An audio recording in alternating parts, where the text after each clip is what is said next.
Ever think your job was rough?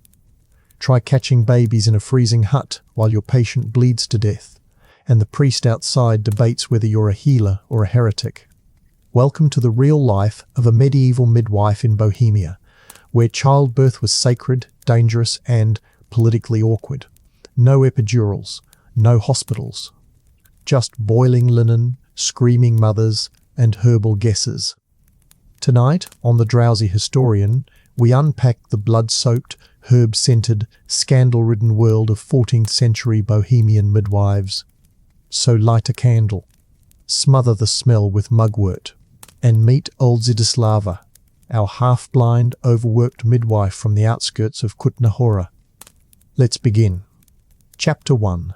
The village crone, or the woman who saves lives, in the rolling hills of 14th century Bohemia, where the forest grew thick and the roads were more suggestion than infrastructure. One figure shuffled between village and vale with a pouch of herbs, a dull knife, and the weight of 100 secrets. She wasn't a noble, or a priest, or even someone anyone wanted to make eye contact with. But when the cries of labour tore through the air, the entire village called her name in the same breath they called for God. Her name was Zdislava, and no one ever wanted to be her, until they desperately needed her. Let's make something brutally clear from the start. Being a midwife in medieval Bohemia wasn't some cosy herbal cottagecore fantasy. There were no clean linens, no tea rituals, no friendly forest spirits helping you cut the cord. It was blood, bone, screaming, superstition, and frostbitten fingers. It was a job you inherited when no one else would take it. You didn't become a midwife, you survived into being one. And you weren't trusted so much as tolerated, sandwiched between sainthood and sorcery depending on how the wind blew that week. Old Zdislava lived in a sagging wooden hut outside of Kutna, close enough to smell the silver mines but too poor to profit from them. Her home, if you could call it that, was a one-room lean-to built of warped timber and wishes. Inside hung bundles of dried nettles, wormwood, and yarrow plants that the church didn't like you using without permission, but conveniently forgot about when the priest's niece was in labour.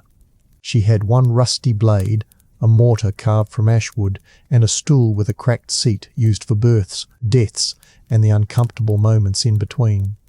You'd think someone responsible for literally bringing life into the world would be revered, worshipped, given a warm meal at least. But medieval society wasn't built on gratitude, it was built on suspicion. And women who handled blood, secrets, and screaming women at midnight were just one miscarriage away from being labelled witches. Because let's be honest, if a midwife delivered a healthy child, it was divine grace. If the baby died, that was her fault. Clearly she offended God. Or maybe it was that mugwort she used. Smelled like paganism. And yet, Zdislava kept going. She had delivered more babies than the local priest had delivered sermons. She knew how to twist a breech infant with one hand while holding back a panicked mother with the other. She knew when to pack snow around a fevered body, and when to sneak in foxglove, quietly, discreetly, because some herbs healed and some got you hanged. Her knowledge wasn't written in books, because books were for monks, not midwives. Her knowledge was written in scars, in bone memory, in the trembling hands of women who clutched her wrist and begged her not to let them die. Now, let's pause for a second to talk about the actual conditions she worked in. Cleanliness was a luxury concept that hadn't arrived yet in Bohemia. There was no sterilisation, no antiseptic. The average birthing hut, usually the mother's home, featured dirt floors, animal dung in the corners, a smoking hearth, and 3 relatives shouting conflicting advice while holding garlic for protection. Blood soaked through straw, flies gathered quickly, and the midwife? She was the only person expected to keep her composure while holding a newborn, still attached to the mother by a blue cord pulsing with blood. And yet, somehow, she was blamed when things went wrong. Infant mortality was so common it wasn't even whispered about. It was expected. Somewhere between 1 in 4 and 1 in 3 children died before age 5. Sometimes the child emerged too early. Sometimes the mother bled out. Sometimes there was no explanation. But the church always had theories, usually involving Eve's original sin, lunar cycles, or demons slipping in through the smoke hole. And who, exactly, had been present during the labour? Who had handled the blood? That's right, the midwife. Zdislava knew how to carry herself accordingly, never too proud, never too confident, always with a whispered prayer on her lips, even if it was to St. Margaret, the patroness of childbirth, whom the church half suspected of being too sympathetic to women. She had a bone token from a dead saint, possibly a goat bone, but who could tell, which she kept in her pouch for emergencies, not for luck, but because the villagers needed to see something holy when they were on the edge of panic. The hypocrisy ran thick. The same villagers who shunned her company during feasts would cross themselves and offer her coins when their daughters went into labour. The same priests who preached against women using herbs would clutch their own stomachs and beg her for help when the monastery's cook served spoiled meat. Everyone hated the midwife, until they didn't. And make no mistake, she didn't do this for praise. There was no applause, there was barely coin. Payment came in half-rotted apples, old linen, or promises that were rarely kept. She walked miles in the snow to deliver babies who wouldn't live till morning. She dug her fingers into flesh to remove afterbirth that refused to come. She held dying mothers in her arms, whispered lies about heaven, and walked home with blood-soaked shoes. There's a special kind of cruelty in a society that depends on a woman's labour and blames her for its failures. But that was the medieval world. A place where knowledge was feared, women were expendable, and the sharpest minds died quietly in huts because someone decided God didn't like educated women. So next time you light a scented candle and scroll past an Instagram post about ancient birth wisdom, remember Zdislava. She didn't pose for portraits, she didn't write scrolls. She just did her job.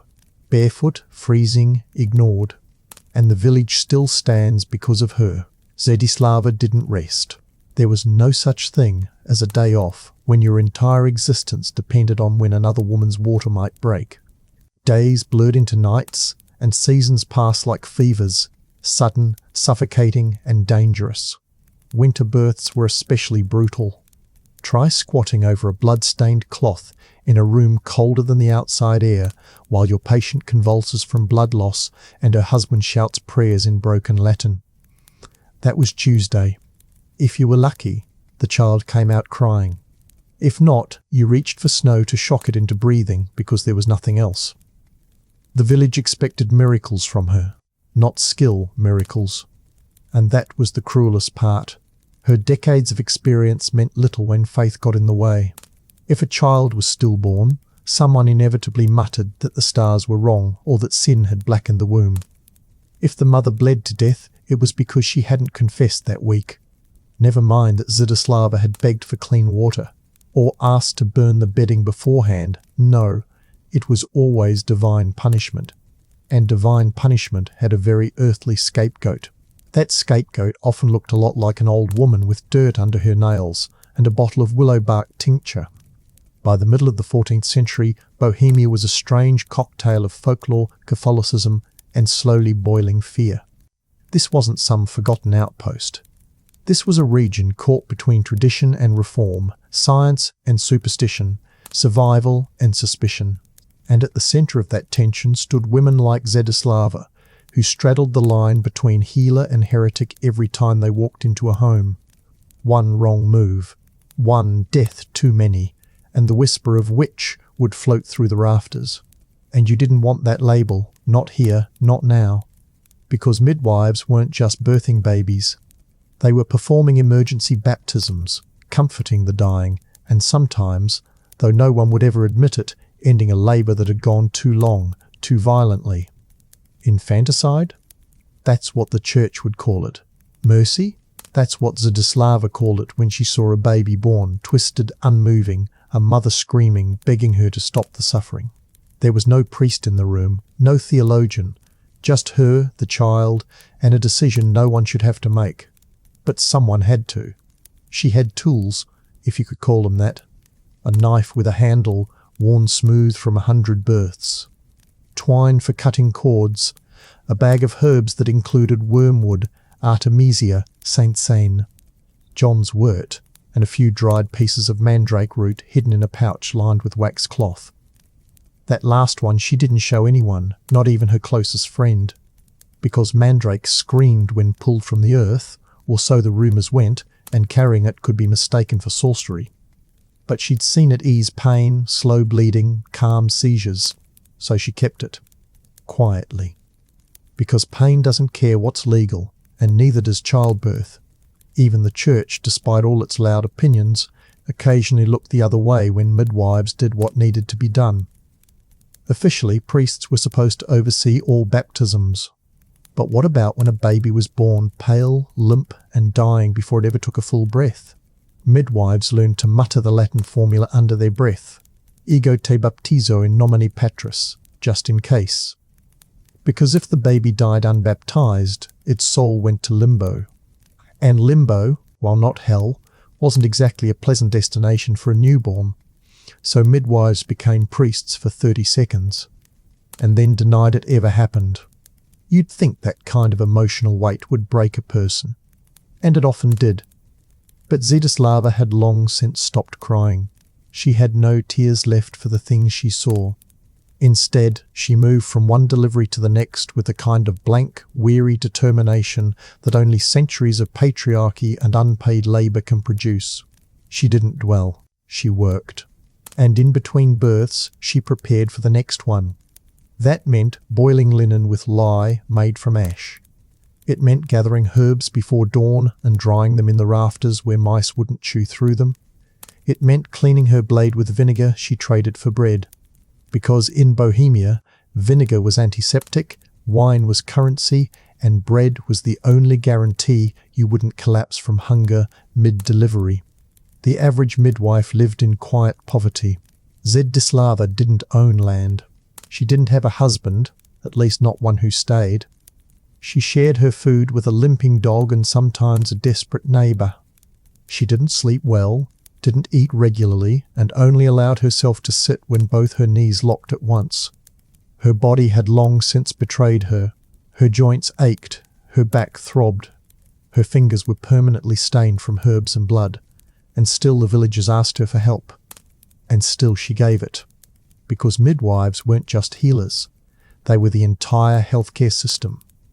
There were no trained physicians in most Bohemian villages. Monasteries had some medical knowledge, but they rarely treated women. Barber surgeons were more interested in bloodletting than labour pains, and university-trained doctors, please.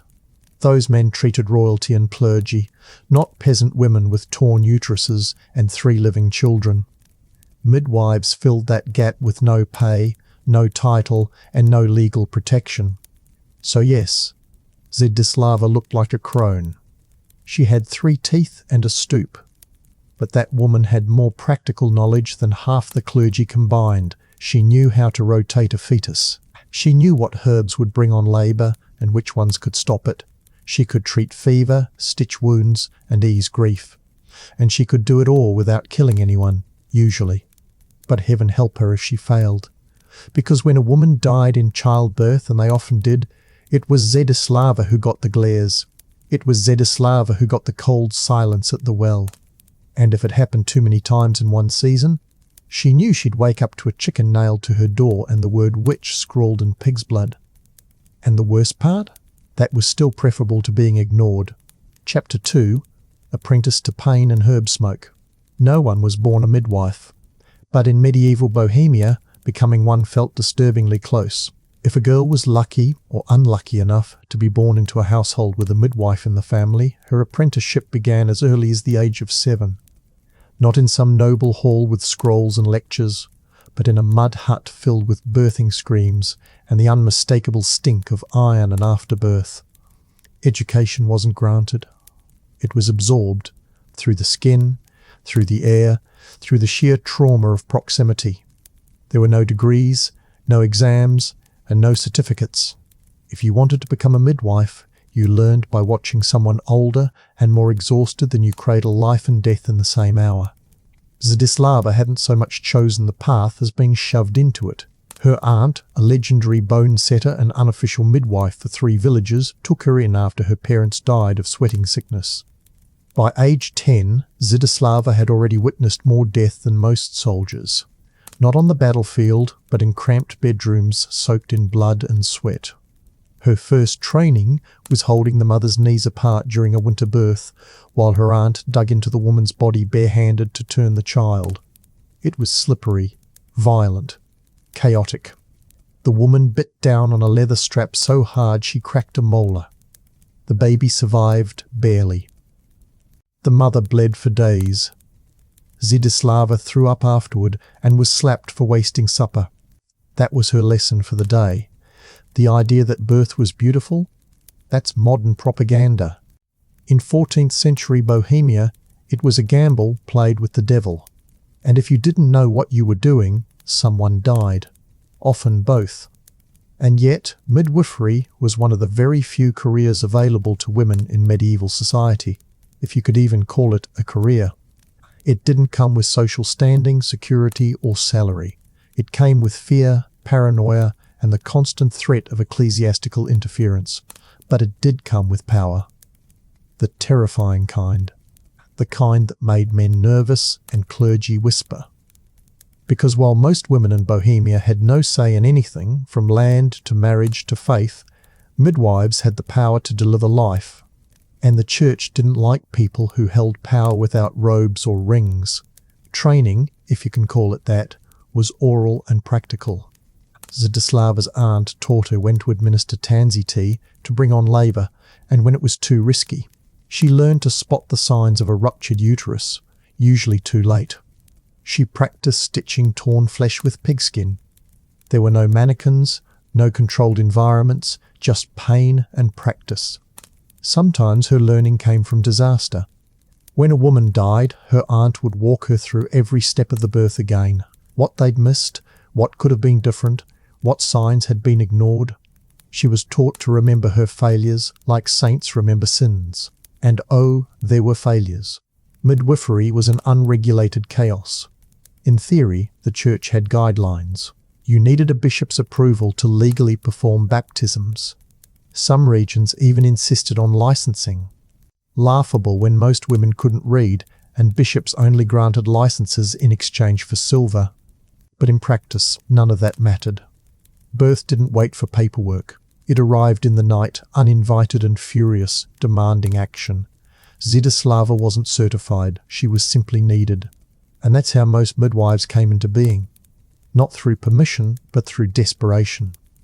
It was also an intergenerational tradition, passed from woman to woman in whispers and gestures. There was a code, an unspoken language. If you saw your teacher wrap red thread around her wrist, it meant the birth was complicated. If she burned juniper inside the hut, it meant something was wrong with the air or the spirits. Not every belief was based in science, but science wasn't welcome anyway. You had to speak in symbols because the truth was too dangerous. A woman who knew too much, who healed too well, who didn't rely on prayers, she was a threat.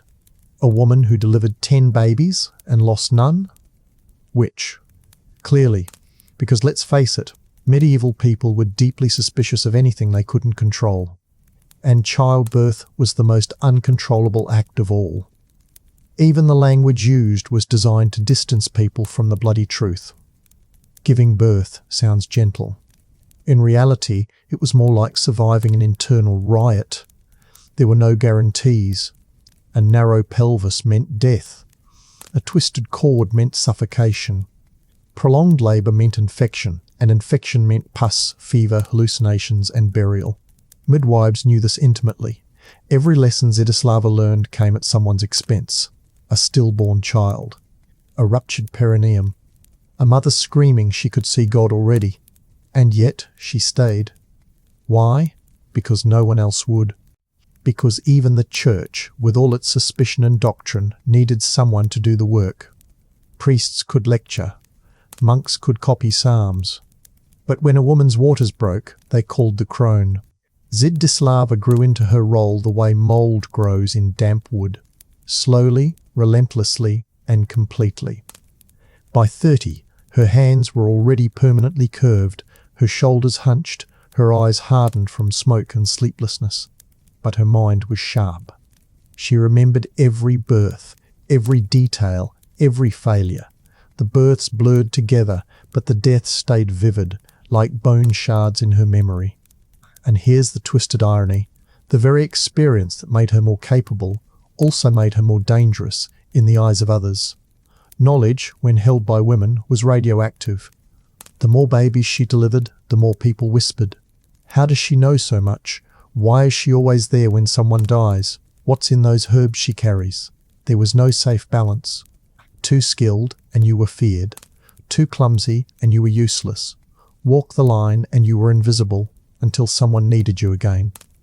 So she trained the next girl in whispers, showed her how to pack a stillbirth so the mother wouldn't see, taught her to press the belly here, not there, to use honey as antiseptic, not because God said so, but because it worked. They didn't write it down.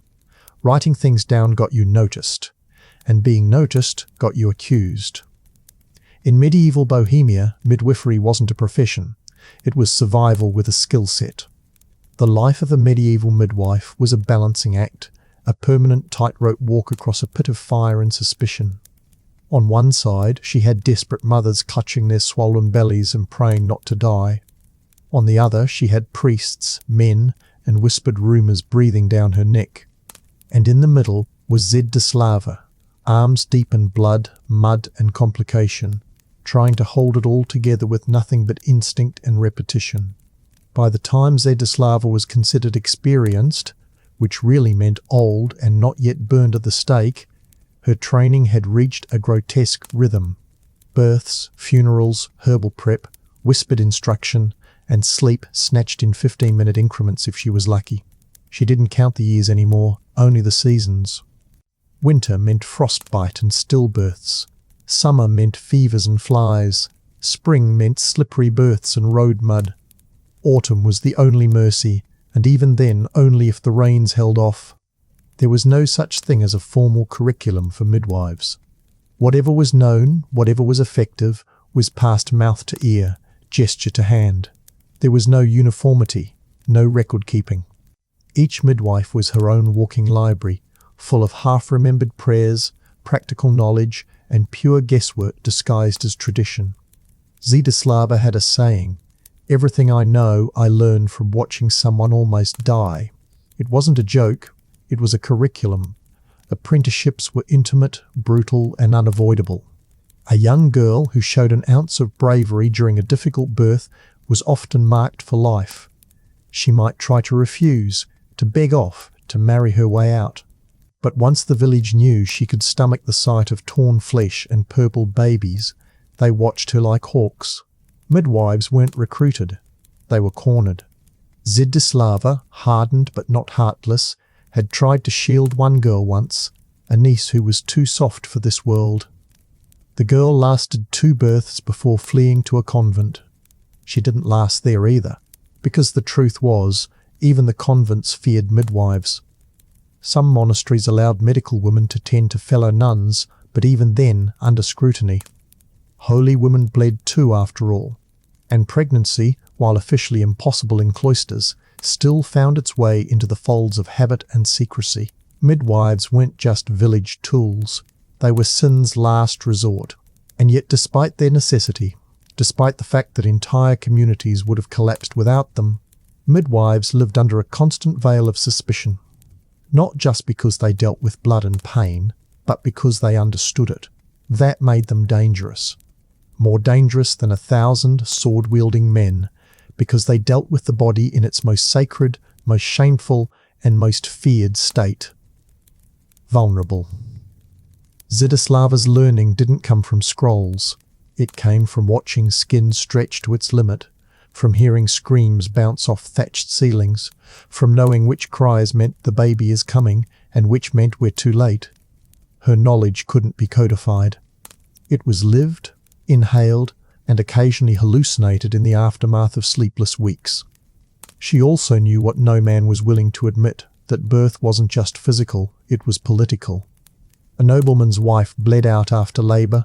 The midwife was hung for incompetence. A peasant woman lost her child. The midwife was blamed for using unclean methods. In both cases, power dictated the narrative. Zdislava learned early that the more powerful the client, the more dangerous the job, which is why she preferred to deliver babies in huts with leaking roofs, surrounded by goats, rather than in manors where the floorboards were waxed and the expectations suffocating. And speaking of expectations, let's talk about how midwives were expected to act. Humble, devout, invisible. She was to appear only when summoned, speak only in whispers, and leave before the blood dried. If she asked for payment, she was greedy. If she refused, she was suspiciously generous. If she succeeded, it was God's doing. If she failed, it was hers. The training emphasized this social dance as much as the physical one. Zdislava taught young girls not just how to catch a baby, but how to look grateful while doing it for a hunk of bread. She showed them how to mutter pious Latin phrases during labour, not because they helped, but because the church listened for them. She warned them never to smile after a successful birth. People didn't trust a woman who smiled around death. She also taught them how to disappear. Literally. Sometimes, after a difficult delivery, especially if the baby didn't survive or the mother was infected, Zdislava would vanish for a day or two. Walk to the forest. Stay in a lean-to she built near a stream. It wasn't for peace, it was strategy, giving the villagers space to stew in their grief without her, there to serve as a convenient target. When she returned, the worst had usually passed. If not, she kept walking. She had to do this more than once during the plague years. Yes, the Black Death. While some regions in Bohemia were spared the worst of it, others were gutted. And you can bet your last threadbare apron that midwives got blamed for that too. Too many dead babies? Obviously the midwife cursed them. Rats? Maybe it was her herbs. Buboes? She looked like she had one on her neck. Let's dunk her and see if she floats. Training midwives during these periods meant training them in survival tactics. Zdislava's lesson plan included how to spot the early signs of mob violence, how to bury tools if the church came snooping, which saints to invoke in which order to appear most convincingly devout. Because if the church believed in redemption, it rarely applied it to women with knives and belladonna. And yet, despite all this, she kept teaching, passing her knowledge down, not in defiance of the system, but because the system didn't care. No man was coming to save labouring women. No priest could stop the bleeding. No lord would wash the afterbirth from the floor. It was them or no one. Zdislava knew one truth above all. If she didn't teach the next generation, the knowledge would die. And when that knowledge died, so would the women. Quietly, alone, in the dark. And if history teaches us anything, it's that when women die quietly, history barely bothers to remember them. Chapter 3. Night calls and no candles. The baby never waited for sunrise. It came when it wanted, mid-harvest, mid-feast, mid-storm. And when it came, the village stirred like a hive of startled bees. One child was sent running barefoot across fields to fetch the midwife. Another was ordered to boil water. Someone lit a torch. Someone else whispered prayers. And somewhere, always, a woman began to scream.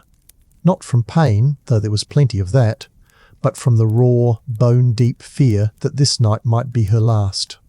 Zdislava had long since stopped bothering with sleep.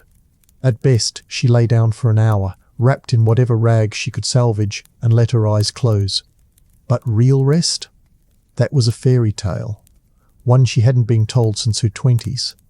Every nap risked being cut short by pounding fists on the door or a frantic voice crying out her name across the dark fields. There was no curfew for childbirth.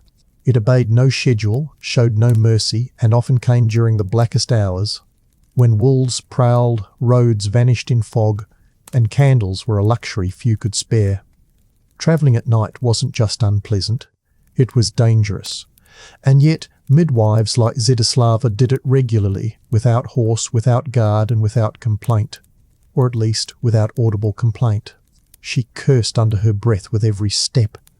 At the mud, at the cold, at the men who couldn't even be bothered to learn where a womb was, but somehow felt entitled to judge what she did with it.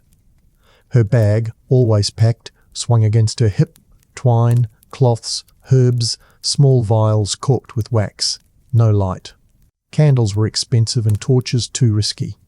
So she walked in darkness, guided by stars, moonlight, and memory. The roads, if they could be called that, were treacherous. Bohemia, in the 14th century, was not a land of paved paths and well-marked villages. It was rutted dirt, sudden streams, and the ever-present risk of bandits or drunk shepherds mistaking you for a wandering spirit. There were stories of midwives attacked, robbed, or worse, while trying to reach a labouring woman. Zdislava once fended off a starving dog with a fire-hardened birch stick. Another time she nearly fell into a hunter's pit dug for boars. And still she walked, because she had no choice. No one else was coming. And the conditions on arrival weren't much better. The typical birthing room was a small, smoky, overcrowded corner of the home, if not the home's only room. Thatched roof above, uneven floor below. A low fire barely giving off heat, casting flickering shadows that made every movement feel like a haunting. A dozen relatives crammed into the corners, muttering, crossing themselves, holding on to each other like the devil might burst through the door at any second. And in the middle, the mother sweating, writhing, begging for help, or too far gone to speak at all. That's when Zdislava had to be all things: doctor, priest, butcher, and sometimes executioner. She had to assess the birth with a glance. Was the baby crowning? Was the cord visible? Was the mother in shock? Was there blood? How much? What colour? From where? She worked fast but never rushed. Rushing got people killed. She barked instructions. Boil this, hold that, push now. Stop, wait. No one questioned her in that moment, not because they respected her, but because panic overruled pride. And always, there were no supplies, no clean cloth, no soap, no steady flame.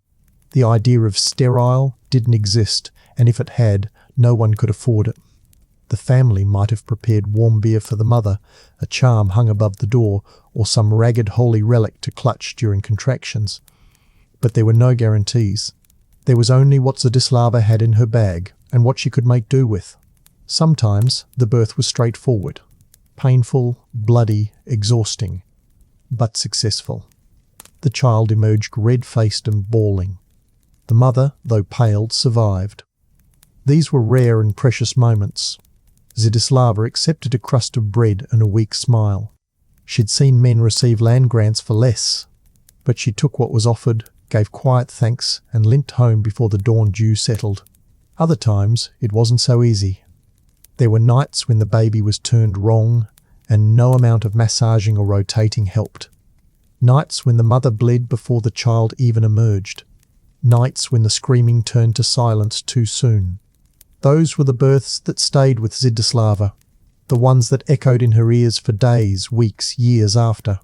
She'd walk home without washing her hands, afraid to remove the blood, as if that might erase what happened. And God help her if the villagers woke to bad news. Morning turned to blame like spring turned to summer, quick, inevitable, and suffocating. They remembered every misstep, real or imagined. The cloth hadn't been warm enough. The words hadn't been pious enough. The herbs had smelled odd. Maybe she hadn't crossed herself. Maybe she brought this on them. Maybe she wanted the child to die. And if another baby died the next village over, surely it was connected. Witchcraft worked in clusters after all. So Zdislava learned to manage the optics as well as the births. She prayed aloud even when she doubted. She blessed the tools before use. She quoted saints no one remembered. It wasn't about belief, it was about insurance. Protection. Because people feared what they didn't understand, and childbirth was the ultimate mystery. Better to wrap yourself in the familiar trappings of faith than risk being stripped of everything in the name of it. And yet, even with all this, even knowing how thankless it was, she kept walking into the night. She didn't do it for glory or reward, there was none. She did it because someone had to. Because letting a woman scream alone in the dark while the men waited outside was not an option. Because between frostbite and fever, between shame and silence, someone had to catch the child. So she did. Again, and again, and again. Zdislava once walked 7 miles through sleet to reach a woman whose labour had stalled for 2 days. By the time she arrived, the house stank of urine, sweat, and stale prayers. The air was so thick with incense and desperation that she nearly choked. A baby was still inside, motionless, while the mother slipped in and out of consciousness. The family had done everything they thought would help. Hung garlic, tied red thread to the door frame, poured holy water on the floorboards, even burned a scrap of parchment that had once held a psalm. But not once had they cleaned the woman's bed or brought her water. This wasn't an isolated case, it was the norm. Childbirth wasn't treated as a medical event, it was spiritual warfare. And midwives weren't doctors.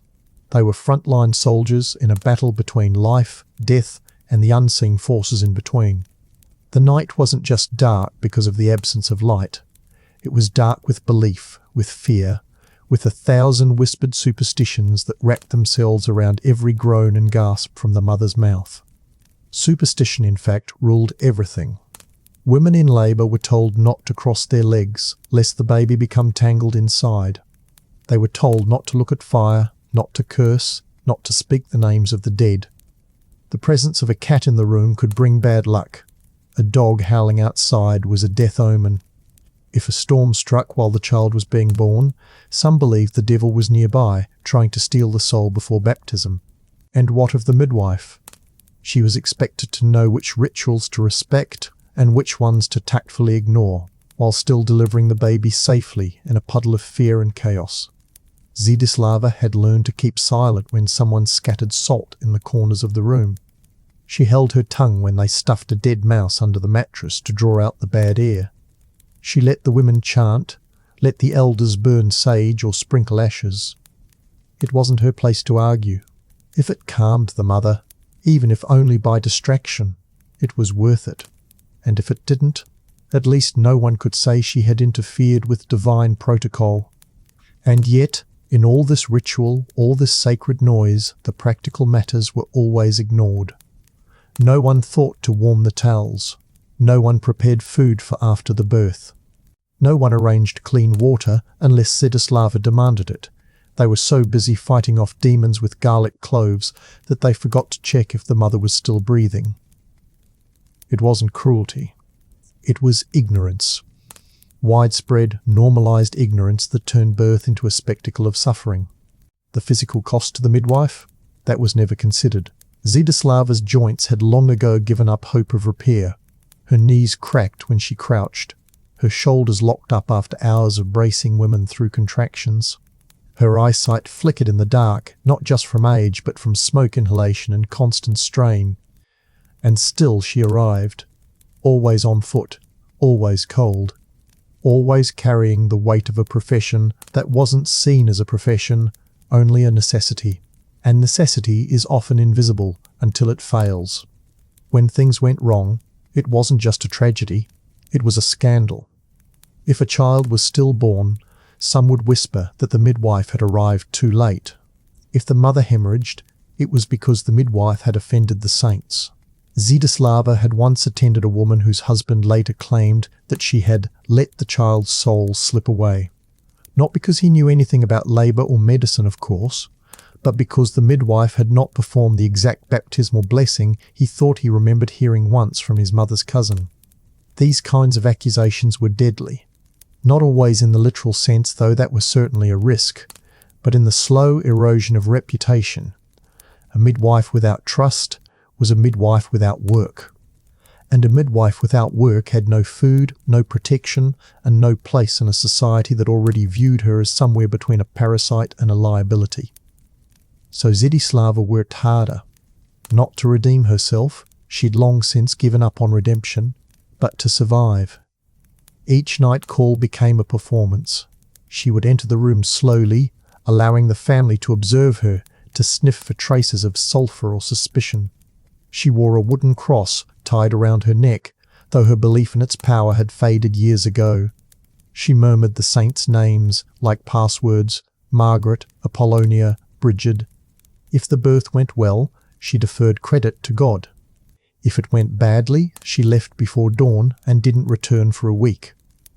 It was a cycle of exhaustion, paranoia, and carefully managed invisibility. And through it all, the babies kept coming. Each one sticky, screaming, or silent. Each one entering a world that neither welcomed nor prepared for them. Some were healthy. Others emerged blue, too small, too quiet. Zdislava did what she could, rubbed their backs, blew air gently over their noses, slapped their feet with cloth. Sometimes it worked, sometimes it didn't. And when it didn't, she wrapped the baby in linen, whispered a baptism over its cooling form, and pretended she believed it had gone to heaven. What else could she do? She was not God. She was not a demon. She was not even, in the eyes of most, a real person. She was a function, a shadow, a hand in the dark. And so, after every night birth, she walked home in silence. No one walked with her. No one thanked her. The wind howled. The mud clung to her ankles. Her hands still sticky with blood, her feet numb with cold, she would pass the edge of the village where even the dogs didn't bark anymore. There was no torch to light her path, no voice to greet her. Only the sound of her breath and the slow, steady grind of survival. And then she slept. If she could. If her body didn't ache too loudly. If the screams didn't echo in her dreams. If the guilt didn't find her in the silence. But most nights, it did. Chapter 4. The Church, the Witch, and the Birth Stool. To exist as a midwife in 14th century Bohemia was to live under constant theological surveillance. Every herb you touched, every word you spoke, every baby you cradled drew invisible eyes upon you, some from heaven, many from the church, and more still from neighbours eager to spot a heretic in the act of doing something practical. The church didn't trust midwives, not really. They tolerated them, reluctantly, the way one might tolerate rats in the grain barn, dangerous, possibly cursed, but unfortunately necessary.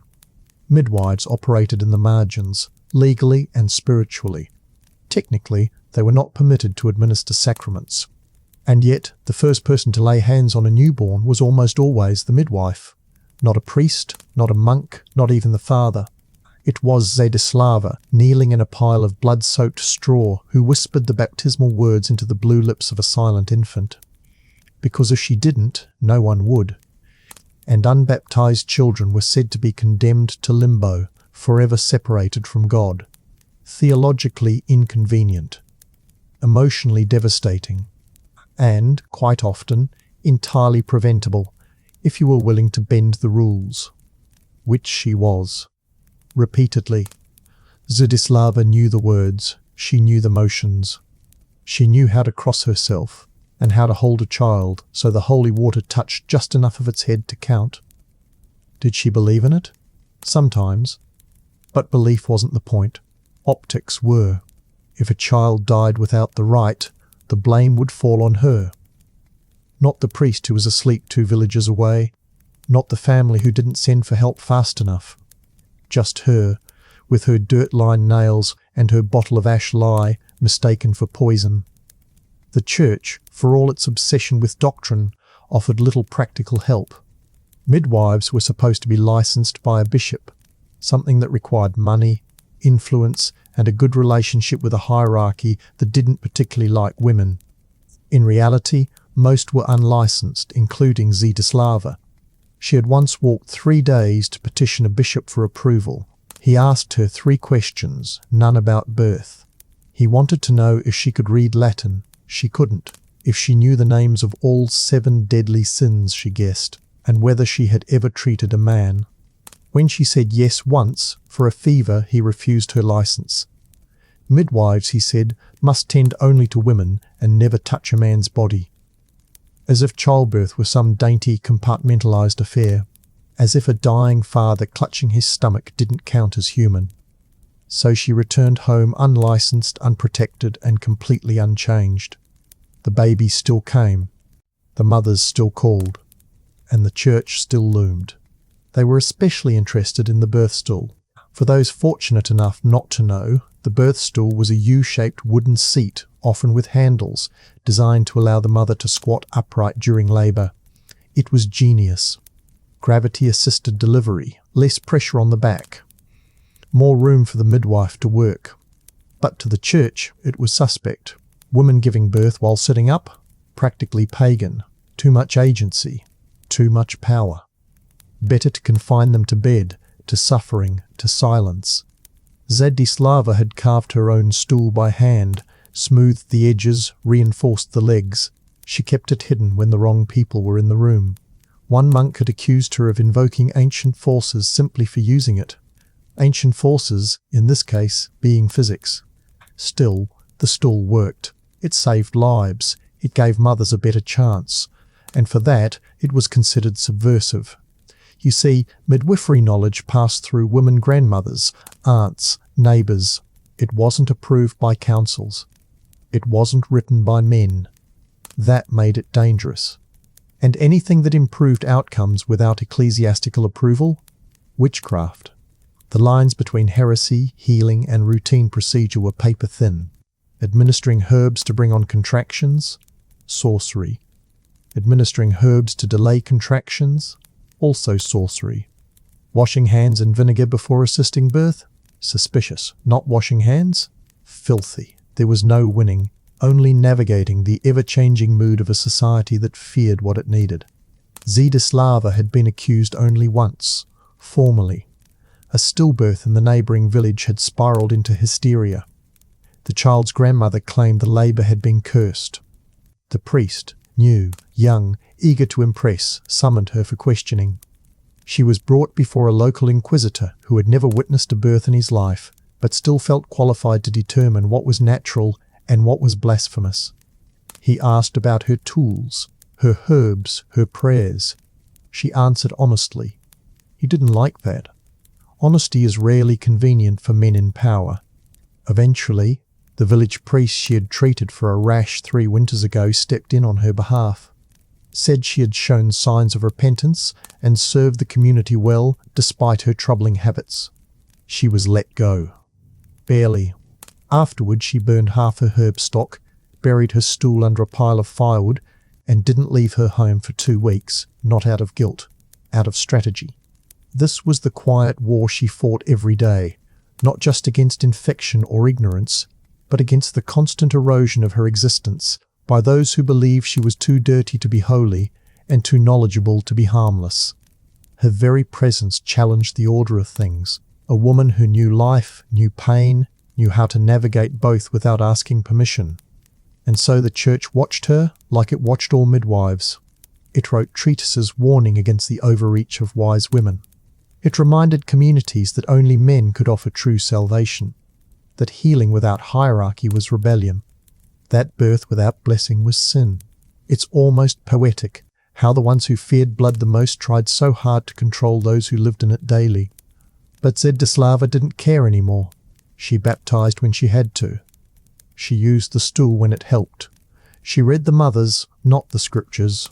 Because when a woman was screaming and bleeding and holding on to life by the thread of her own womb, the church wasn't there. She was. The irony of it all wasn't lost on Zdislava. The church, in its endless obsession with controlling life, had ironically abandoned the very moment when life began. They constructed elaborate doctrines about the soul, debated endlessly on the precise instant it entered the body, issued mandates about when and how baptism must occur, and yet, when a woman's body split open in a cold room and poured out blood and terror, no clergyman was ever there. No bishop stood beside the mother. No monk reached for the child. Only the midwife did. But she was not honoured. She was monitored. Midwives were caught in a theological paradox, indispensable to the process of birth, yet suspected of undermining the very religion that licensed it. The same people who demanded that Zdislava whisper Latin over a dying child also refused to recognize her right to speak it.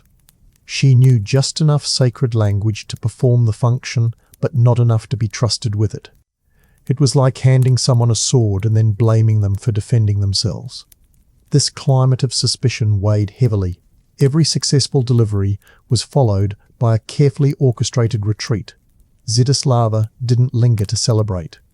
She never held the child too long, never smiled too broadly, never accepted too much praise. She knew how fast the tide could turn. A mother might thank her with tears in the morning and curse her by sunset if the baby refused to suckle. A father might offer her dried venison in one breath and accuse her of sin in the next. Gratitude had the shelf life of warm milk. Fear, however, lasted seasons. She'd learned to carry herself with the neutrality of a clerk, professional, invisible, neither too warm nor too cold. It was the only way to survive. Because in the eyes of the church, too much compassion was suspicious. It smacked of pride, which was a sin. Too much confidence, arrogance, another sin. And worst of all, too much success. If a midwife's record was too clean, too many healthy births, too many miracles, someone was bound to whisper. Maybe she wasn't working alone. Maybe there were darker forces at play. The devil was subtle after all. Hadn't the scriptures warned them? And then came the inquisitors. Not the theatrical, torch-wielding caricatures of later centuries, but their early cousins, ecclesiastical envoys tasked with sniffing out moral decay. They arrived in towns without warning, asking pointed questions, studying local women with narrowed eyes, interviewing priests who had never seen a childbirth and had no idea what a birth stool even looked like. But that didn't stop them from passing judgment. Midwives were high on their list of potential troublemakers. Their crimes weren't always clear. They didn't have to be. Zdislava knew one woman, a midwife from a neighbouring parish, who was accused of unorthodox practices. What did that mean? She had used herbal compresses to ease a woman's pain during labour. The inquisitor said pain was part of divine punishment for Eve's sin. To alleviate it was to defy God's plan. The woman was stripped of her tools, her home, and her right to practice. She died 2 winters later of fever, abandoned and muttered about. Her name was never mentioned again, except in cautionary whispers. Zdislava kept her own records in memory only. Names, births, problems, solutions, all stored in her head, never on parchment. Writing was dangerous, it made things permanent. And in a world where legal protection didn't exist for women like her, permanence was a threat. So she memorized everything, every breech birth, every herbal mixture, every trick to ease a retained placenta. She passed her knowledge to the next girl in murmured lessons during long walks or while grinding roots over a fire. Nothing written, nothing that could be used against them. The hypocrisy was suffocating. The church praised creation and glorified motherhood, so long as it happened in theory. In practice, they recoiled from the mess, from the blood, from the female body in its rawest, most uncontrollable state. They taught that woman was the vessel of life and the gateway to sin, as if childbirth were both miracle and crime. And the midwife, she was the witness to both, which meant she was always one step away from being labelled dangerous. Even the sacraments worked against her. A midwife who administered an emergency baptism wasn't thanked. She was told she had overstepped. If she didn't administer it, she was blamed for the child's damnation. It was a lose-lose loop wrapped in incense and patriarchy. Zdislava once saved a baby by delivering it early, with a tincture she made from mugwort and thyme. The mother survived. The child lived. And yet the priest refused to bless the child until he'd been cleansed of foreign touch. Foreign touch. That was how they described her. Still, she kept going. Not because she hoped for recognition, she knew better, but because women like her didn't have the luxury of withdrawal. If she refused a birth out of fear or pride, someone would die. Maybe more than one. And the church, for all its suspicion, never sent anyone to take her place. No one came riding in with a scroll of authorization and a clean linen bag. They just waited to see if the child made it. Then they passed judgment from a distance. And the birth stool? It stayed hidden under rags in a corner of her home. She brought it only when absolutely necessary, and only when she trusted the family. It was heavy, worn, and stained with 1,000 lives. It had saved more mothers than any priest's blessing ever had. But to show it in the wrong company was to risk everything. So she dragged it through fields in secret, cleaned it by moonlight, and never spoke of it aloud. That was the paradox of the midwife's world. All the tools that helped her were considered threats. All the knowledge she carried was treated like poison. All the lives she saved were added to no ledger.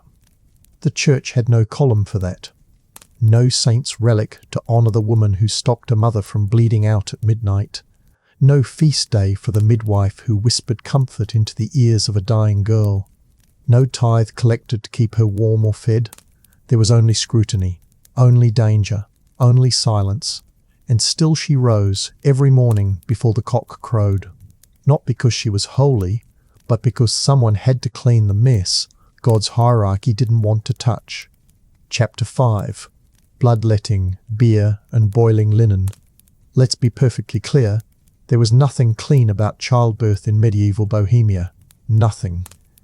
Despite all the holy symbols, the salt circles, the chants to St. Margaret, the process was raw, filthy, dangerous, and astonishingly improvised.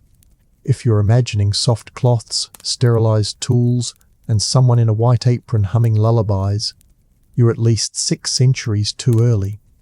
Zdislava knew this better than anyone. She had delivered babies in pig sheds, in dirt floor hovels, under broken roofs, while rain dripped onto the mother's forehead. Once she delivered twins in a stable while the oxen mooed beside her and a rat ran across her foot. Another time she used a wooden soup ladle to scoop waste away from a woman's thighs mid-birth because the family hadn't bothered to prepare anything remotely clean. No one thanked her. They asked if she had cursed the child with that dirty bowl. The birth bed, if it existed, was rarely fresh. Most often, it was the family's sleeping mat, covered in old straw, shredded wool, or whatever cloth wasn't already mended 6 times over. Pillows were rare.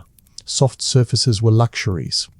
The room would be heavy with smoke from damp firewood, which only half masked the reek of blood, sweat, and human waste. Windows were few, and ventilation was often seen as suspicious. Cold air might invite spirits, so they were sealed tight. Perfect conditions for infection. And still, somehow, the blame for disease always fell on the midwife. Medical understanding at the time was a blend of classical nonsense, guesswork, and dangerous tradition. Bloodletting was the go-to cure for everything from fevers to bad dreams. Zdislava once watched a local healer drain blood from a mother in labour, claiming it would balance her humours. The woman fainted. The child was stillborn. No one blamed the healer. He had a beard and quoted Galen. Zdislava, meanwhile, was scolded for using garlic poultice on the same woman the week before. Garlic invites the devil, they said.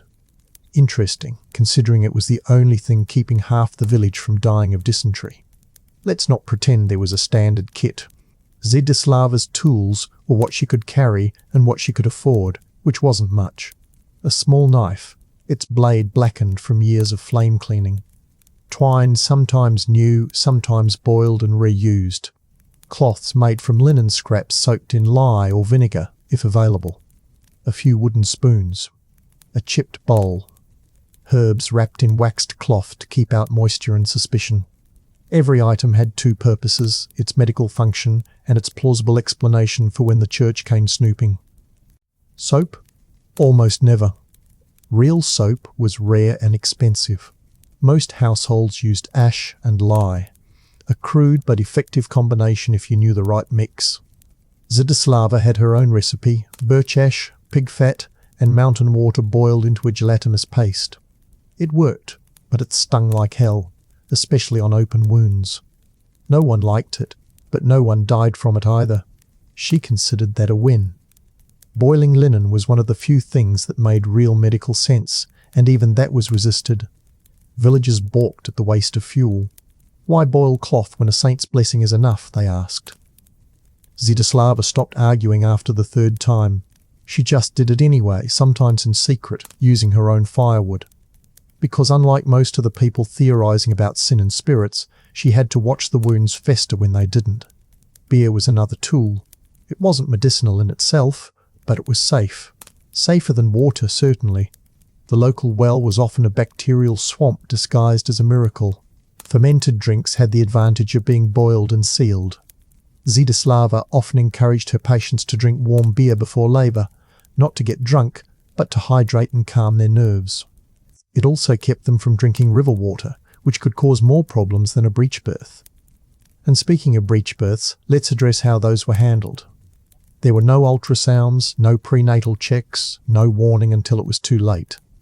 If the baby came out feet first, or worse, sideways, it was a race against suffocation.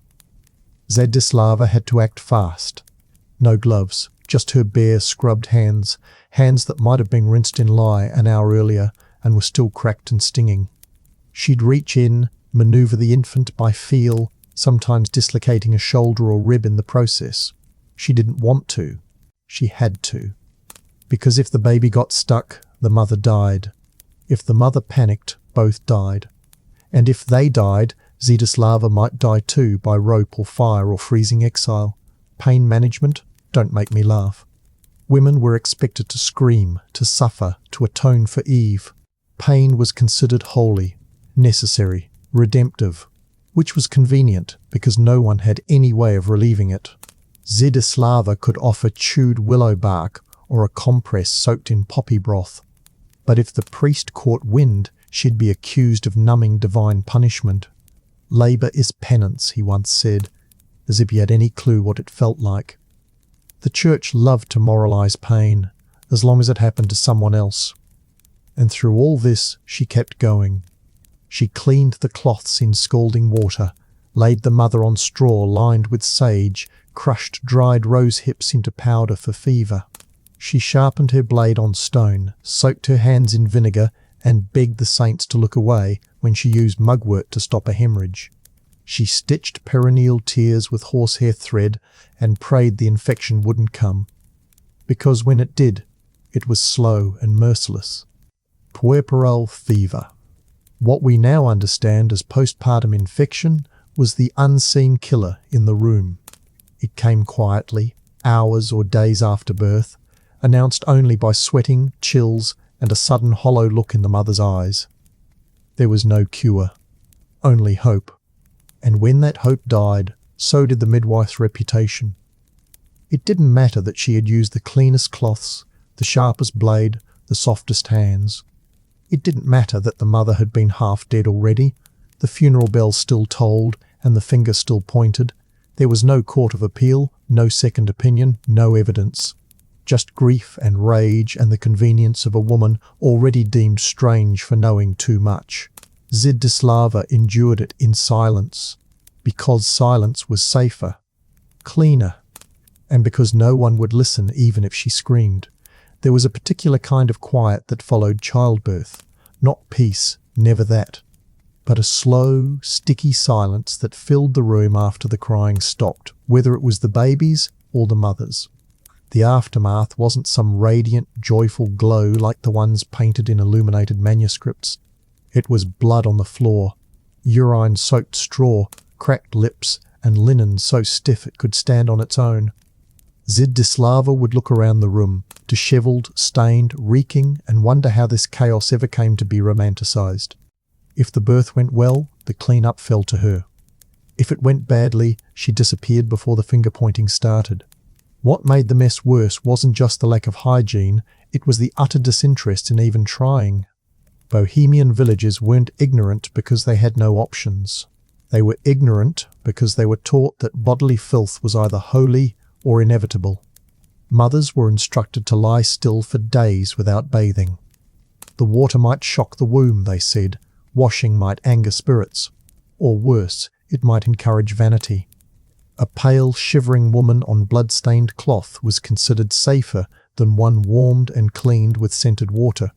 And gods forbid she had complications. Postpartum care didn't exist in any meaningful way. Once the baby was out, the mother was supposed to recover quietly, which meant ignore the tearing, the burning, the swelling, the possibility that her insides were, quite literally, rotting. If she developed a fever, neighbours brought prayers instead of medicine. If her breasts swelled and cracked, she was told to offer it up to the Virgin. If she started bleeding again, they lit candles. Zdislava offered what she could. Comfrey root poultices, boiled willow bark, wraps soaked in sour milk or wine vinegar. Nothing was guaranteed. She'd seen infections climb from the groin to the belly in under 2 days. She'd held hands slick with sweat and watched women hallucinate angels as they slipped away. Sometimes the family would ask her to stay for the burial. Sometimes they wouldn't even look her in the eye. She preferred the latter, because staying meant more time around the holy men, and Zdislava had learned very early on that monks and midwives did not mix well. The monks had books, the monks had theories, the monks had opinions about what women's bodies should do, as if their cloistered isolation qualified them to comment on the realities of torn flesh and detached placentas. One monk insisted that a woman's womb was shaped like a sleeping serpent, and must be feared accordingly. Another had said that too much knowledge of the female body made a woman less pure. Zdislava wondered what they thought of hers, which had caught more children than half the region's men had sired. She didn't say it aloud, of course. She wasn't suicidal. Instead, she nodded, kept her eyes low, bit her tongue, and then she went back to boiling her linens in a pot no one would ever help her carry. The cloths were reused constantly. They had to be. There simply weren't enough to discard. She soaked them in lye when she could, or vinegar, or even brine. Salt killed things, sometimes, if she was lucky. The cloths stank, but so did everything else. The homes she visited were often coated in soot and grease. The food spoiled quickly. Water stood still in wooden buckets thick with algae. But somehow it was her methods that people mistrusted. Not the fly-covered slabs of pork hanging in the rafters, not the mouldy walls. Her herbs were the problem. Her vinegar. Her cleaning was suspect. It was almost impressive how thoroughly people could ignore filth while condemning cleanliness. Even worse were the so-called remedies, used by those with a bit of coin and a dangerous amount of confidence. Zdislava had been summoned to a wealthy home once, one of the few in the region with tiled floors and an iron stove. The mother had already given birth. The nursemaid proudly explained that they'd used a salve made from crushed emeralds and mare's blood, claiming it soothed the fever. The woman was delirious, dying. Zdislava applied wine vinegar compressors and willow root paste to slow the infection. It helped, a little. But the real treatment, removing the emerald salve, was met with resistance. They preferred their expensive poison, and that was the hierarchy of healing. The poor bled in straw, the rich bled on silk, but they all bled just the same. Zdislava carried one bag, used the same tools in every house, treated every woman as if she mattered because no one else would. The laws didn't protect them, the church judged them, the physicians ignored them. The husbands grew impatient, and the children, if they survived, forgot the moment entirely. Her reward? A piece of stale bread, maybe a boiled egg. If she was lucky, a pair of used shoes, never the right size. No one spoke of midwife pensions or retirement. Zdislava knew women who died delivering babies into their 70s. She had no children of her own, no savings.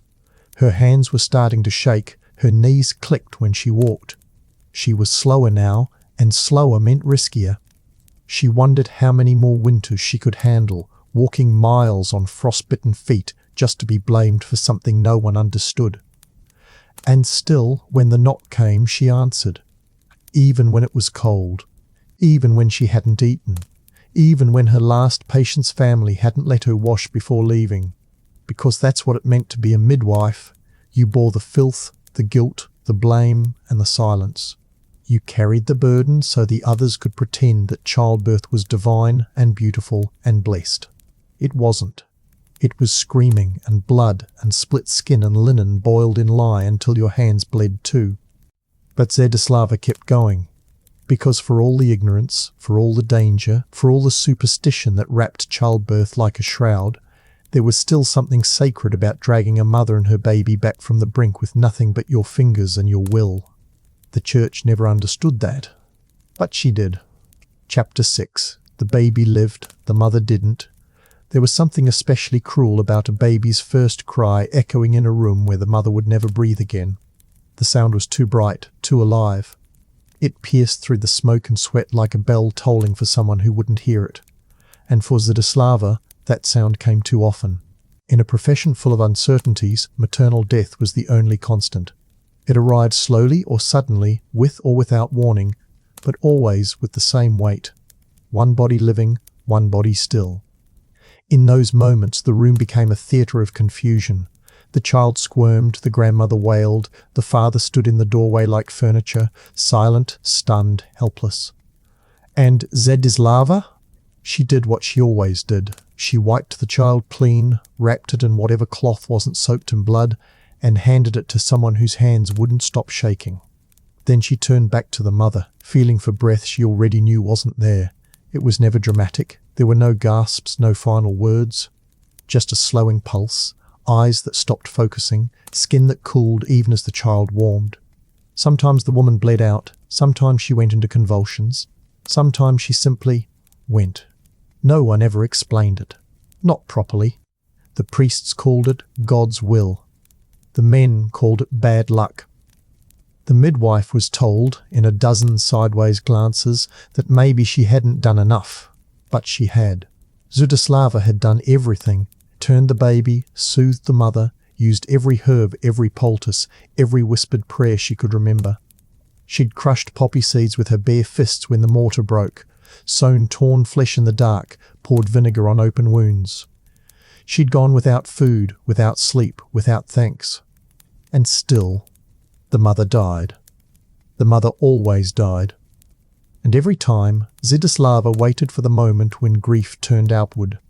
It always did. Grief was a fire. If you didn't direct it, it spread. So people looked for someone to blame. And the midwife, always there, always silent, always carrying too many answers, was the perfect target. Never mind that the mother was already weakened from her 5th child in 6 years. Never mind that her husband beat her regularly. Never mind that the house had no windows, the bed had no sheets, the water hadn't been cleaned since spring. No one wanted to hear that childbirth was dangerous by design, that a torn womb could be fatal, that infection didn't care how many Hail Marys you whispered. No, they wanted someone to point at. Zdislava had become a master of avoidance. She didn't linger after death. She gave instructions, packed her tools, and left. She kept her face blank, her voice quiet, her posture small. It didn't matter how much she had wept inside. Outward emotion looked like guilt. And guilt was something she couldn't afford. There was no protection for her. No guild, no brotherhood, no order of women sworn to defend their own.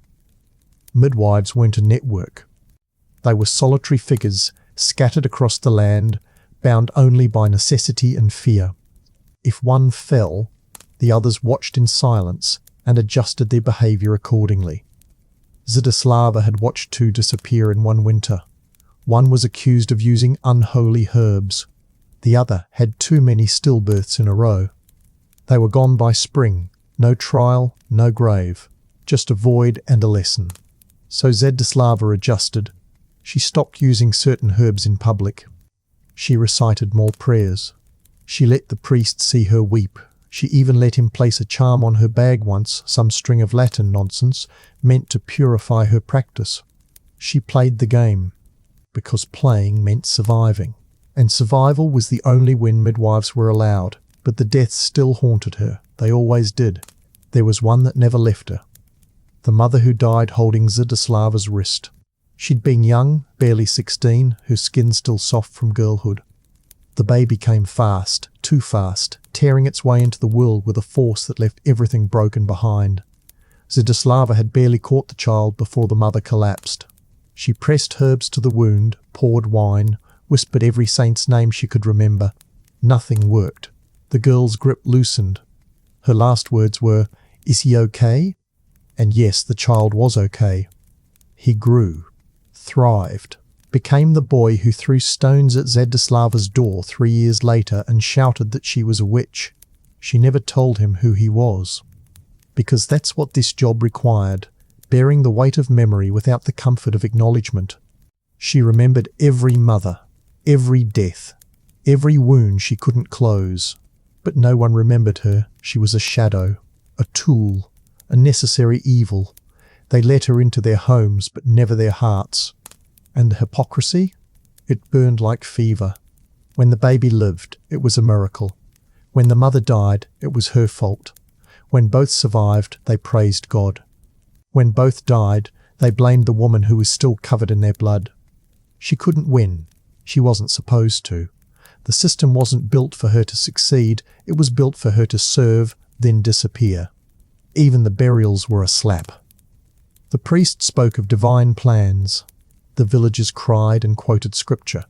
And Zdislava stood in the back, covered in dried blood, ignored. She never cried at funerals. Not because she was cold, but because grief in a midwife was seen as guilt. And guilt, if spotted, spread like mould. Instead, she went home, cleaned her tools, boiled cloths, crushed herbs for the next birth, because there was always a next birth, always another woman in pain, another child on the way, another chance to do everything right and still be accused. And so she prepared. Because being a midwife in medieval Bohemia wasn't about saving lives. It was about surviving the ones you couldn't. There's a silence that clings to a house after a mother dies in childbirth. It seeps into the wood, into the bed frame, into the faces of those left behind. The baby might cry, the fire might crackle, but the absence sits thick in the air like soot, untouched, unacknowledged, and too heavy to breathe through. Zdislava had stood in dozens of such rooms. She knew the sequence by heart, the realization, the denial, the slow backward shuffling of the father, as if stepping away could undo what he'd just witnessed. The children, if old enough to understand, looking to her as though she might still fix it. And the wail someone always wailed. A mother, a sister, sometimes even the priest, if he arrived early enough to claim the tragedy as divine mystery. But the worst part wasn't the death itself. It was what came after. The rumours. The way people stopped meeting her eyes. The way their mouths stopped moving when she entered the square. The way some children were pulled behind skirts when she passed. It wasn't always violent. Most of the time, it was subtle, polite even. The slow suffocation of social exile. A lifetime of service erased in a single breath because one woman's body gave out, as bodies often did, despite all efforts to stop it. And yet Zdislava never argued. She never defended herself, never shouted her innocence, never listed her successes. Because what would be the point? The people didn't want explanations. They wanted relief from their helplessness. And relief came easiest when someone could be blamed. Logic was a luxury grief couldn't afford, and so the logic turned to legend. The midwife had angered the spirits, used the wrong route, arrived too late, stayed too long, whispered the wrong name. Her hands, which had ushered in life, had also conveniently let death pass through. One pair of hands, always hers.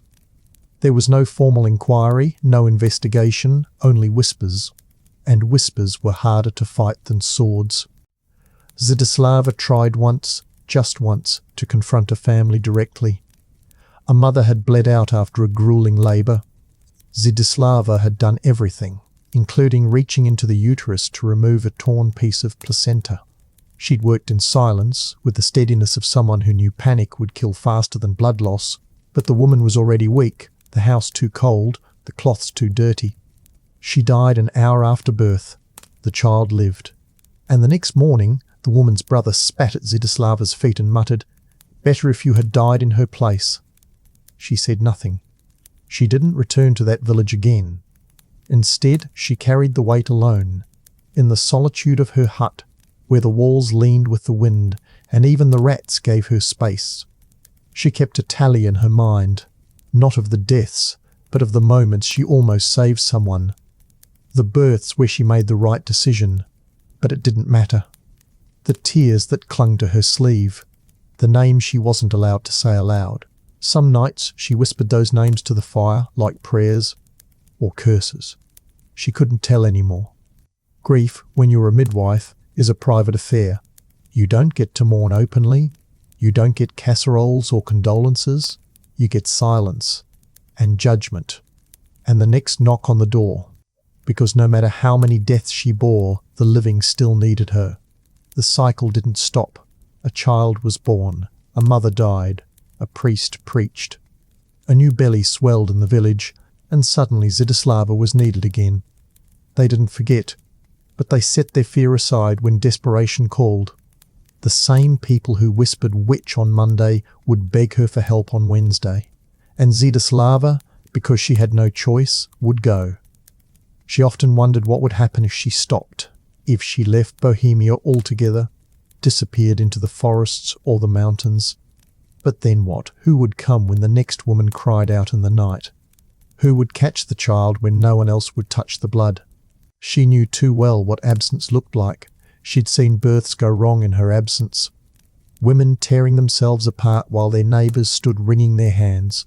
A world without midwives wasn't a world with fewer deaths. It was a world with more silence, more cold. More bodies buried at sunrise before the chickens even stirred. And so she stayed. There was no retirement, no grave-marked healer, no stained glass window showing the midwife catching a child. History recorded kings, bishops, and martyrs. It did not record Zdislava. She would die, perhaps in her hut, or worse, during a botched birth too far from town. Her bones would rest in unblessed soil. Her herbs would wither. Her tools would rot. The next generation would remember her as a story half warning, half myth. But in the meantime, she lived. She kept a sharp blade and a strong back. She patched her clothes with string and stitched her heart tighter each season. She refused to let her hands tremble, even when they wanted to, because her hands were all that stood between life and death in villages that could barely afford to bury their dead. Her hands were not allowed to fail. When mothers died, Zdislava never prayed for them in church. She did it in the fields, under the trees, near the creek where she collected her herbs.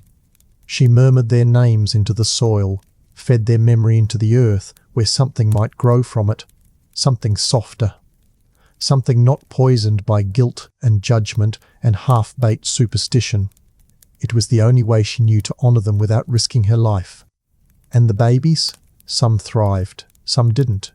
Some were taken in by grandmothers, neighbours, the church. Others were forgotten before their names were ever spoken. But each one, for a brief second, was held by the same bloodied hands that had tried to save their mother. Each one, whether they knew it or not, entered a world where their first breath came with a sacrifice. No monument ever marked that trade. But Zdislava remembered everyone. Chapter 7. Baptizing the dying and bargaining with God. There's a moment, just a moment, after the baby is born and before it breathes, when the world stands still. The room doesn't move. No one blinks. Not the father, not the grandmother, not even the midwife. Everyone is waiting for the sound, the cry, that raw, scraping gasp that announces, "I am here. I made it. I lived." But sometimes that cry never comes, and when it doesn't, Zdislava moves fast, faster than any priest ever could. She reaches for the tiny chest, rubs it gently, opens the baby's mouth, leans in so close she can feel the cold skin brush her nose. And while she works, she whispers, "Ego te baptizo, in nomine Patris et Filii et Spiritus Sancti." I baptize you in the name of the Father, the Son, and the Holy Spirit. It's not a ceremony. It's not even a ritual.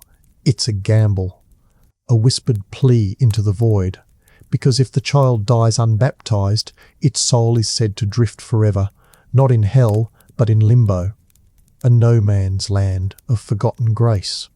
And while Zdislava doesn't know exactly what that means, she knows the look in a mother's eyes when she asks, "Will they be saved?" and waits for something other than silence. That's why she baptizes them, not because the church told her to. The church, in fact, told her not to. Midwives weren't supposed to perform sacraments. They weren't ordained. They weren't holy. Their hands were stained with blood and herbs and practical knowledge. But the priests weren't there. They never were. And when time ran out, it was Zdislava kneeling on the dirt floor, cradling a limp newborn, praying that her voice would be enough. And sometimes it worked. Sometimes the baby gasped.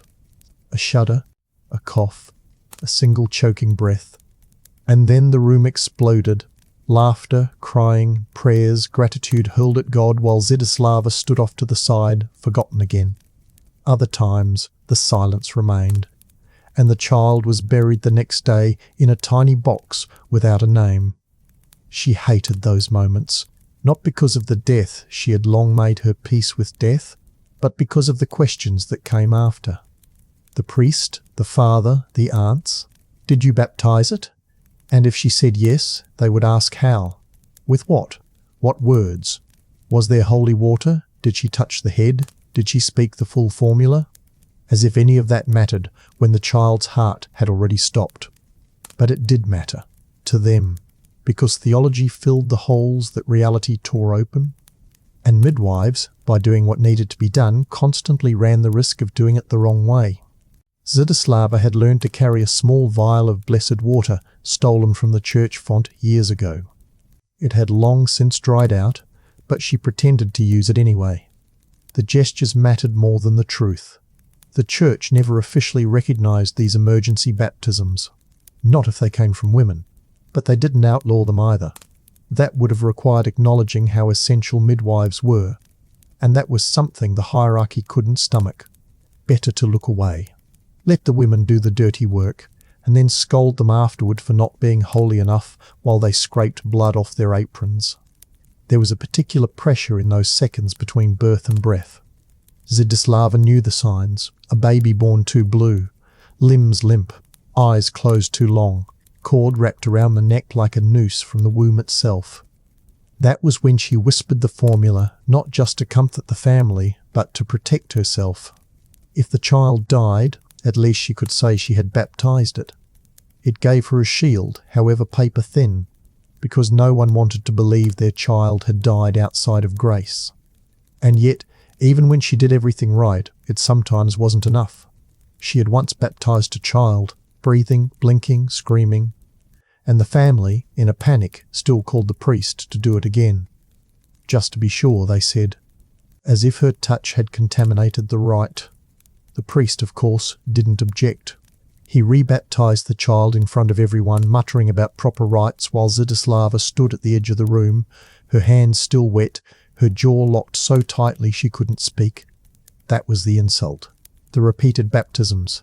The suggestion that her words didn't count, that her care wasn't valid, that her presence wasn't pure. But the deeper insult was this: she had to keep doing it, even when it wasn't wanted, even when it wouldn't be recognized, even when it might damn her as a heretic later. Because the risk of doing nothing was worse. What mother would forgive her if the baby died without the words? What family wouldn't turn on her if they thought she'd let the soul drift? And so Zdislava did what every midwife before her had done. She baptized, then denied it. She whispered the rite, then acted surprised when the priest arrived. She saved souls under her breath and let the church take the credit or the complaint. She bargained with God like a merchant at market, quietly, desperately, repeatedly. It became part of the rhythm. Deliver. Assess. If the baby was slow to cry, speak the words. If the baby was dead, do it anyway. Not because it helped, but because it gave the family something to cling to. And Zdislava, who had nothing left to cling to herself, knew how much that mattered. The toll was invisible, but relentless. These were seconds of decision, but they stayed with her for years. She remembered every face, every name, every child who died in her arms. She whispered to them at night, when the wind was high and her knees refused to bend. She prayed to saints she no longer believed in, just in case one of them still believed in her. And through it all, she kept her bag packed, because death didn't care about theology. It didn't wait for official rites. It didn't pause while a priest was fetched. It came in the dark, on muddy floors, in houses made of rotten hope. And Zdislava, whether anyone admitted it or not, was the only person standing in its way. So she spoke the words, and hoped someone, God or otherwise, was listening. Chapter 8. Village Gossip and the Price of Survival.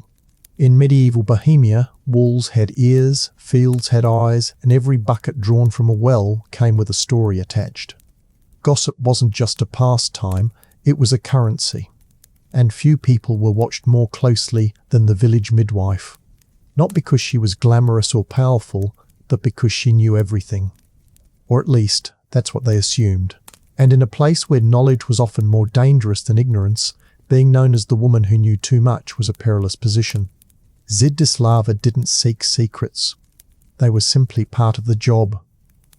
When you were called into a home at midnight, you saw things no one else did. Bruises hastily covered, bellies that were too round, too soon after a wedding, husbands absent from births they shouldn't have missed, uncles who stood too close to girls who flinched. It was all there in the silences, the glances, the way certain names weren't spoken, and once you saw it, you couldn't unsee it. She kept those secrets because she had to. Not out of compassion, though sometimes that was true, but out of necessity.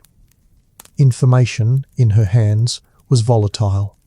One slip of the tongue, and the wrong man would retaliate. One hint of judgment, and the village might turn. A midwife who couldn't be trusted to stay silent quickly became a liability, and liabilities, as she'd learned, had short lifespans. But silence didn't protect her, it only delayed the attack. Because while Zdislava said little, the village said plenty. Every successful delivery was picked apart. Was the child too pale? Too dark? Did it resemble the father? Did it resemble someone else entirely? If it cried too quickly, it was suspicious. If it was too quiet, it was cursed. And if Zdislava had stayed too long afterward, surely something had been whispered in secret. The villagers didn't need facts, they needed stories. And stories always found her. She heard them while walking to the well, while grinding herbs in her hut, while passing through the market with a sack of roots slung over her shoulder.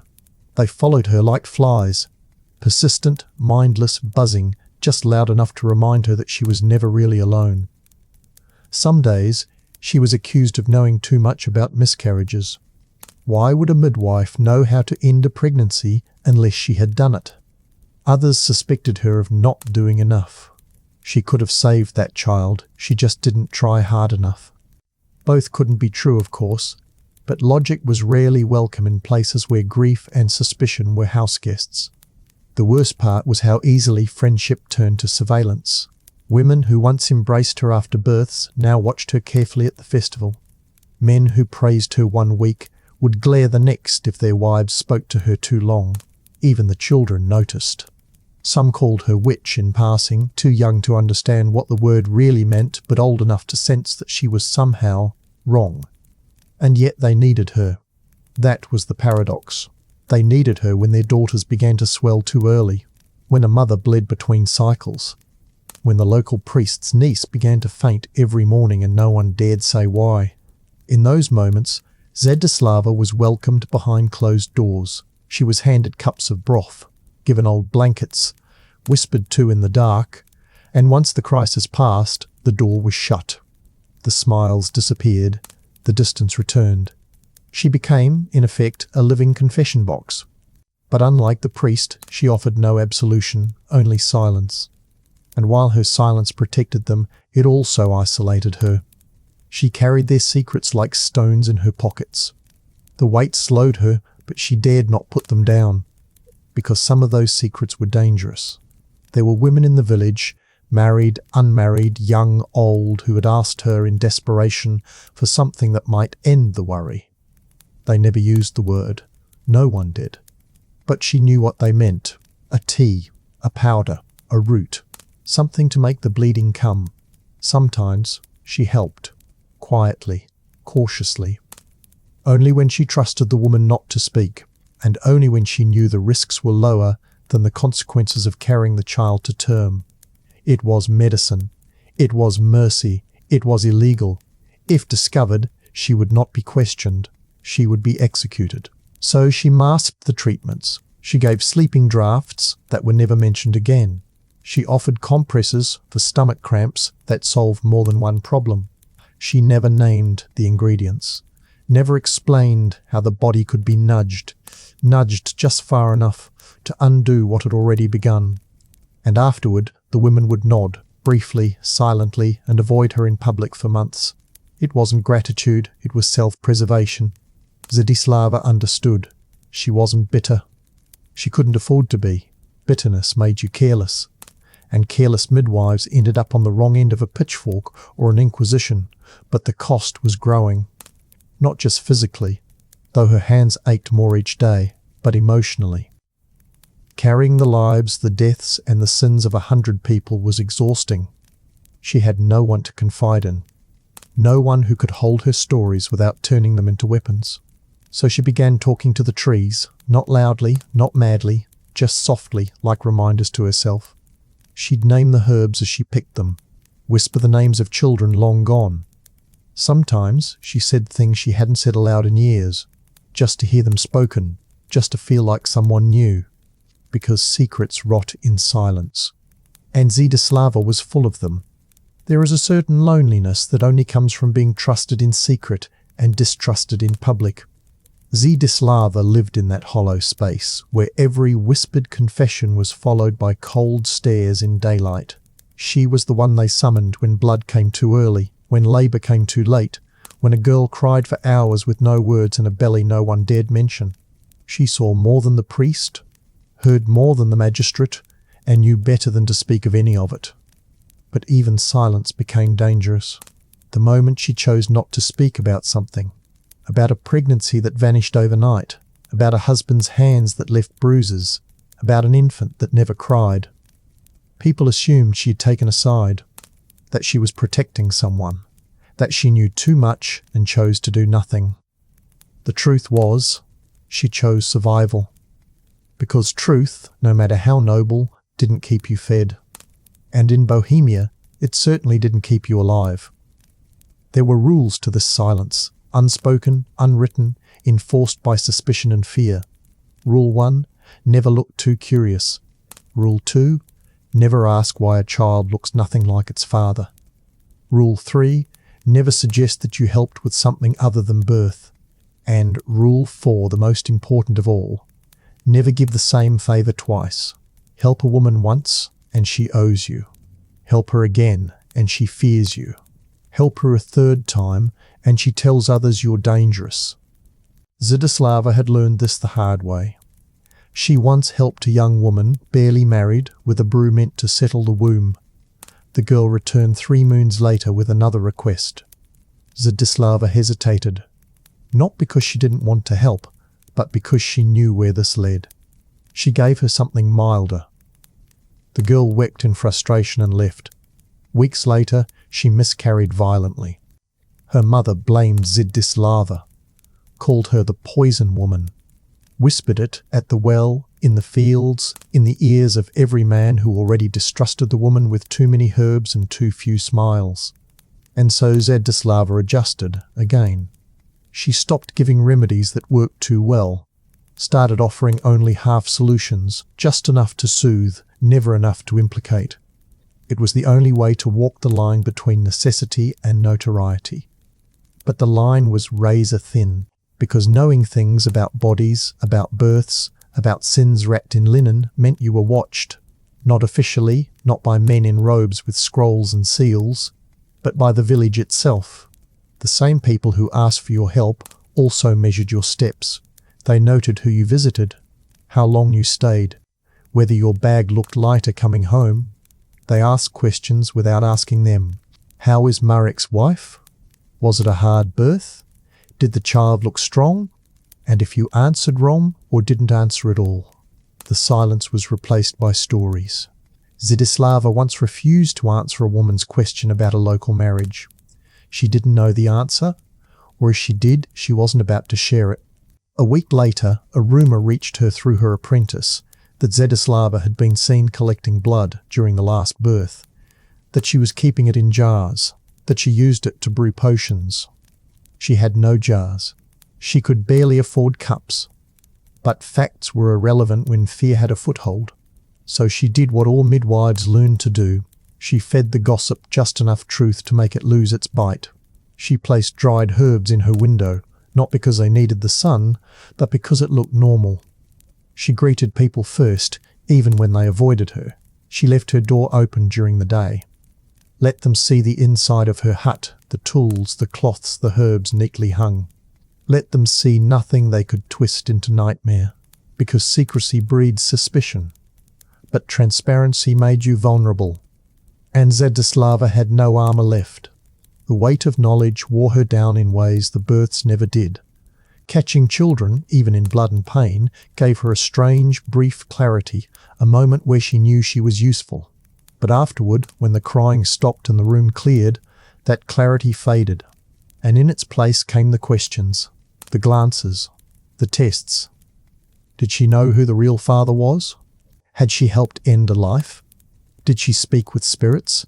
Could she curse? Could she cure? They wanted her to be both miracle and monster, never human, and certainly never tired. But Zdislava was tired. Tired of pretending not to know. Tired of guarding every word. Tired of carrying secrets no one else could bear. The same people who warned their daughters not to speak with her came begging for help when those daughters fell pregnant, and the same ones who thanked her with tearful hands avoided her like pestilence once the danger passed. She no longer remembered the last time someone invited her to sit and eat, not just out of obligation but as a friend. The food she received after births was transactional. Bread wrapped in silence. Cheese left on her doorstep. Once, a roasted rabbit with no note. She ate it anyway. What else could she do? She wasn't part of the village. She surrounded it, orbiting just far enough to be needed, never close enough to be trusted. She knew when women were married and when they were just claimed. She knew which families lied about their firstborn's dates. She knew when the bruises on arms didn't match the ones on legs. And she knew better than to ever say a word, because a midwife who talked didn't live long. And Zdislava, for all her fatigue, still had lives to catch. Chapter 9. The Herbalist's Code. Officially, there was no such thing as abortion in medieval Bohemia. It wasn't discussed. It wasn't permitted. It didn't exist. Not in the eyes of the church. Not in the mouths of respectable villagers. Not in the records kept by priests who believed every womb was holy and every miscarriage was a test from God. And yet, somehow, miraculously, women stopped being pregnant, regularly, quietly, without ceremony or sermon, and always, behind the smoke, behind the shame, behind the herbs hung carefully out of sight, there was a midwife. Zdislava had never used the word abortion. She didn't have to. No one did. The language was coded, understood, without needing to be said. A woman might ask for help, cleansing herself. Another might say she needed to bring back her cycle. Some simply cried without speaking at all. Zdislava would listen, nod, ask questions she had no choice but to ask. How late are you? When did the bleeding stop? Have you bled since then? Do you want the child? And when the answer was no, her face didn't change. She didn't judge, she didn't preach, she didn't quote scripture, she reached for her pouch. Because a midwife who lived this long knew that the world was not gentle with women who bore children they didn't want. A girl pregnant out of wedlock could be cast out. A wife bearing a seventh child could die from it. A servant who swelled too early might be drowned in a well. There were no protections, no support, only consequences. And sometimes the only mercy available came in the form of dried herbs steeped in boiling water. Zdislava had her tools carefully hidden, never labelled. Pennyroyal, tansy, mugwort, rue, savin, fennel root. Each plant with its own language, its own risks, its own warnings. Some were bitter and slow, others violent and fast. None were foolproof, all were dangerous. Because ending a pregnancy in the 14th century wasn't a clean process. It was a calculated gamble with infection, bleeding, and a society that would kill you faster than the herbs if it found out. So she brewed carefully, administered cautiously, watched with practiced eyes, and always, always warned the women, this may not work, you may fall sick. If anyone asks, say nothing. And if I disappear, burn the rest. They nodded. Every one of them. Some returned weeks later to thank her. Others vanished. A few came back bleeding, scared, too late. Zdislava did what she could. Sometimes it was enough. Sometimes not. And when it wasn't, The woman died, and no one asked why, because everyone already knew, and no one wanted it said aloud. It was a terrifying freedom. This power she held, not granted, not legal, not sanctified, but real. Real in the way blood is real, in the way secrets become visible only when buried too long. She never spoke of it to anyone, not even the girls she trained, only when she trusted them, only when they had seen what the world could do to a woman trapped in her own body. Then quietly, Zdislava would show them the leaves, explain the boiling time, the dosage, the signs of overdose, the danger, and the unspoken rule: never do it twice for the same woman. Never become predictable. Never become a source. Because sources get hunted. And Zdislava was many things, but she was not careless. What made the entire arrangement more grotesque was how often it was men who benefited. The local tanner who got his maid pregnant, the aging noble whose mistress feared losing her post. Even the priest's own nephew had once sent a message through his aunt: "A girl in the next village needs cleansing. No name, no apology, just a request, as if ordering bread." Zdislava didn't refuse. She rarely did. Refusal could mean exposure. But she remembered, she always remembered. The hypocrisy was galling. The same men who wept at Mass and nodded solemnly when the priest condemned unnatural interference with life were the ones sending her wives with too many bruises and daughters who wouldn't speak. They wanted the burden erased, quietly, without consequence, without evidence. And Zdislava provided that. She became the eraser, the shadow behind the sin, the solution no one was allowed to name. It exhausted her. Not just the risk, not just the death, but the silence. The thankless, smothering silence. She bore the guilt. Not because she believed she had done wrong, she didn't, but because she knew what would happen if she was caught. There were stories: midwives drowned, hanged, burned. Not for killing, but for preventing. For knowing the wrong things. For keeping women alive when society had already decided they should die for their choices. And so Zdislava walked carefully, worked discreetly, used euphemisms. Her bag of herbs had no labels. Her notes were memorized. Her remedies were called teas, tonics, comforts, nothing more. And when a woman asked for help a second time, Zdislava would look her in the eye and say, "I gave you what you asked. There is no more." Not because she didn't want to help, but because helping twice was as good as signing her own death sentence. It hurt, every time, but she survived, every time. And survival, for a midwife, was the first duty. Because if she died, who would be there when the next girl came weeping, terrified, alone? No one. And so the code remained unspoken but ironclad. Help when you can. Hide what you must. Speak only in riddles. Burn what can be burned. And pray, if not to saints, then to silence, that no one ever found the truth buried at the bottom of a teacup.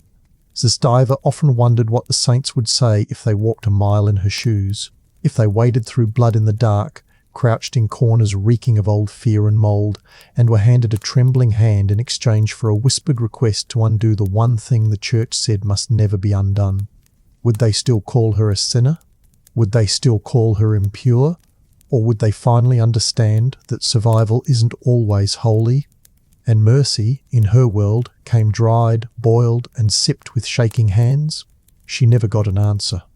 What she got, instead, was the bitter knowledge that no one really wanted her help until they needed it. And once they got it, they wanted her gone. That was the unspoken contract between Zdislava and the world. When a woman appeared at her door, too young, too desperate, with a pregnancy she didn't choose or couldn't keep, she didn't beg. She didn't explain. She simply looked. And Zdislava, seeing in her the same expression she'd seen 100 times before, opened the door. That was the extent of it. No questions, no judgment. Just the grim, practical hospitality of someone who knew exactly what it meant to be caught in the jaws of fate and have no way to scream. There were rules, of course. Not the church's rules. Hers. First, never do it if the woman is unsure. Second, never do it for coin. Third, never do it when the moon is full. That last one wasn't science or superstition, it was strategy. A full moon meant too much light, too many eyes, too much risk. Zdislava had learned that lesson the hard way years ago when someone spotted a candle in her window late at night and began asking questions she couldn't afford to answer. Since then she worked in darkness. The herbs were prepared before sunset, the pot hidden, the fire kept low. The tea administered only after 3 blessings were muttered, and the woman swore twice that she understood the risks. It was always risky. Every single time. There was no such thing as a safe herbal abortion, only safer ones. Some women bled for hours, some passed out, some vomited until they were too weak to sit upright. And through it all, Zdislava stayed, watching, listening, praying in her own strange, silent way. She rubbed backs, held hands, pressed cloth to thighs. And if the bleeding didn't stop, she reached for the vinegar and the ash and whatever piece of linen was clean enough to pack the wound. Because when society abandoned these women, Zdislava didn't. She didn't do it for thanks. Most didn't thank her. They left without looking back. Left with their dignity shattered and stitched back together by someone who had no right to be anyone's saviour, and yet had no choice but to play the part. Sometimes she saw them later, in the market, holding the hands of children born later when the timing was better. They didn't smile. She didn't wave. That was the cost of silence. Other times, she never saw them again. Once, a woman came to her, noble, veiled, with a husband rumoured to be violent and a belly that spoke of secrets. Zdislava did what she could. The woman left quietly. 3 weeks later, the priest delivered a sermon on the sanctity of the unborn. No one said the woman's name, but everyone looked at Zdislava. That night she packed her things and stayed with a shepherd's widow for 3 days, just in case. It was exhausting. This life of half-truths and quarter-recognised heroism. Zdislava wasn't proud of what she did, but she wasn't ashamed either. Shame required the luxury of belief in the system. She no longer had that. What she had was practical morality. And practical morality dictated that a woman with 5 mouths to feed didn't need a 6th. That a girl assaulted by a visiting noble didn't deserve to carry his legacy. That a child born into starvation was not more holy than a child never born at all. But none of that could be spoken. And so Zdislava remained the ghost behind the herb, the nameless helper, the quiet correction to a world that punished women for existing. She never wrote anything down, not even her recipes. She tested everything on herself first, sipping small doses, watching how long it took to cramp, how long before the dizziness came. She adjusted based on heat, season, weight. There was no book for this. No midwifery scroll that covered how to end what others insisted must always begin. She passed the knowledge on only when necessary. To apprentices who had seen death up close and didn't flinch. Who asked questions like scientists, not sinners. Who didn't cry when the herbs worked and didn't tremble when they didn't. These girls she trusted. Not many, but a few, because someone had to carry the knowledge forward. If she died, if someone finally accused her outright, if her hut was burned, if her body was found in a well, there needed to be someone else. Another pair of hands that could crush the rue leaves just fine. Another voice that could say no to fate when no one else would. That was the quiet rebellion of the midwife, not in spells, not in curses, but in knowledge. In the stubborn refusal to forget what the world wanted erased. In the simple, steady act of offering a woman something that resembled a choice. And for that she could never be forgiven. Zdislava did not die in glory. There was no procession, no prayers sung in candlelight, no priest extolling her decades of service with flowery Latin and trembling voice. She did not die in the arms of a grateful mother, or praised by generations of children she had helped usher into the world. She died, most likely, the way most midwives did, alone, in her hut, curled around pain that had no name and no remedy, and no one recorded the day. There was no reason to. She was not a saint, not a wife, not a mother of 12. She was a woman who had spent her life bent over other women's pain, catching their children, burying their secrets, and burning their linens long after the rest of the village had gone to sleep. Her grave, if she had one, was likely unmarked, or marked only by memory. A crooked stone. A tree stump. A place some women avoided and others quietly touched on their way to the fields. There would be no statue for Zdislava, no church bells would toll in her honour. Because she was not a martyr, she was an inconvenience. A solution society had no name for but couldn't do without.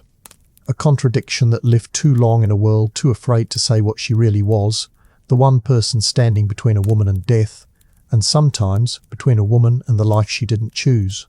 The village moved on. Another girl took her place. Maybe one of her apprentices, maybe someone desperate. The herbs changed hands, the stool was used again, the knowledge survived, but the name faded. And yet, Bohemia remained full of her ghosts, children born with her hands, mothers saved with her judgment, husbands who never knew how close they had come to burying their wives. Entire family trees owed their existence to the woman they crossed the street to avoid during festivals. The irony would have been funny if it weren't so bitter. But Zdislava didn't expect gratitude. She had stopped expecting anything a long time ago. In truth, she had died long before her body gave out. Piece by piece over the years. A part of her died with every mother she lost. Another with every child she couldn't save. Another with every whisper, every accusation, every time someone looked at her as though she carried a disease rather than a skill. And the last piece. That died the night she opened her door to a woman she had helped twice before, only to find a group of men waiting behind her. She survived that encounter, but something inside her didn't. What no one understood was that Zdislava had never wanted to be a midwife. No girl does. It is not a calling. It is an inheritance, passed down not with honour but with necessity. The skill is born of watching suffering and realising no one else will intervene. The knowledge is rooted not in books but in blood. And the wisdom comes not from divine revelation, but from repeating the same steps until you know exactly how close someone is to dying based solely on the colour of their lips. And yet, for all of this knowledge, this sacrifice, she was never considered wise. Not officially. Wise women were dangerous. They read too much. They saw too much. They knew when to say no.